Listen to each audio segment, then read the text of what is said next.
Today I'm going to discuss different ways of holding title. I'm only going to discuss the four main ways. There are other ways of holding title, but it would be too long of a seminar or video, so therefore I'm only going to do the four main ones. Let's start off with tenancy in common. Now, what is tenancy in common? You can have any number of people. You can have 1, 2, 10, 20, doesn't make any difference, but you can have a lot of people. The ownership can be divided into numerous interests, equal or unequal. In other words, if there's two of us, one person could own 1%, one person could own 99 or 5149 or whatever. Okay, each owner will have a separate legal title to his undivided interest. So you'll get legal title to your 1% interest if that's what you have. Okay, and each co-owner's interest may be conveyed separately by its individual owner. All right, if we got 55 people in there, one guy wants to sell his off, you can do that, no problem. On the co-owner's death, let's say there's only two of them, and you have a co-owner's death, his interest passes by will to their owners, to that person's owners. There is no survivorship right. And what that means is if I die, my share will go to whoever I designate it to. Michael's share will go to whoever he designates it to. Okay. This is favored by partners except husband and wife. Okay. And I've owned property and tenants in common. No problem. Let's go down here to joint tenancy. Joint tenancy can be any number of people also. There usually is only husband and wife, but you can theoretically have any number that you want. The ownership interest must be equal. If you got 4 owners, each one's going to own 25%. If you got 2 owners, each one's going to own 50%. Okay, there's only one title to the property. Okay. Now, conveyance by one owner without the others will break the joint tenancy. Okay, everybody understand that one? So if I get rid of my share because I don't want it anymore, there is no more joint tenancy at all. Okay. On a co-owner's death, his interest ends and cannot be disposed of by will. In other words, it's automatically basically going to go to the other party. Okay?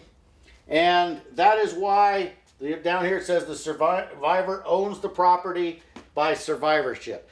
This is why a lot of husbands and wife do this type of title, joint tenancy. Okay?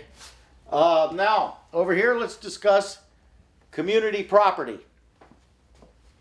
Community property can only be husband and wife. I can probably see that changing by law in the future, but right now it's husband and wife only.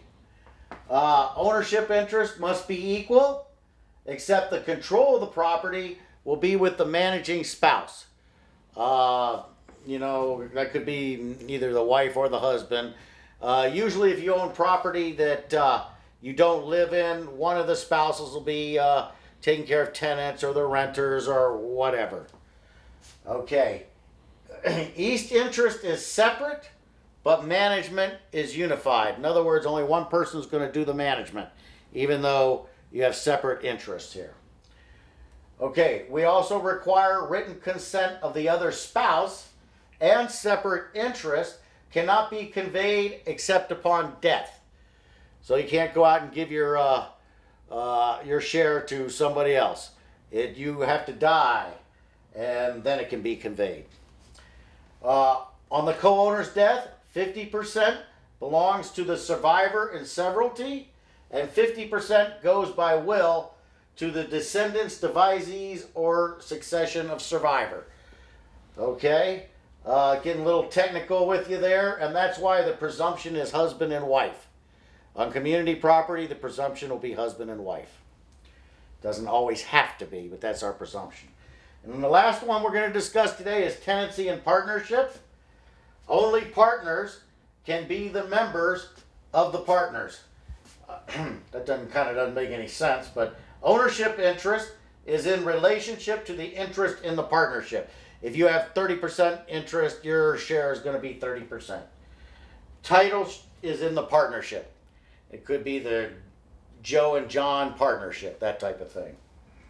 No partner may sell his interest without the consent of the other co-partner. It's pretty self-explanatory. And on the partner's death, that person's interest passes to the surviving partner pending litigation of the partnership. Share of the deceased partner will then go to his estate. Okay, kind of technical again. All right, and last, arises only by virtue of partnership status and property placed on partnership. Okay, those are the four main ways that we hold title to the property. There are other ways like corporation deeds, trust, etc. I'm not going into those today. That's a whole separate seminar. Now, if you need any more information, you can go up to my youtube.com, #Floyd Loans.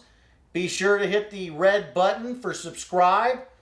And then also you can go to Facebook, Floyd Loans. We have them there, Twitter at Floyd Loans. And if you need to email me, my email address is floyd@woodrumfinancial.com.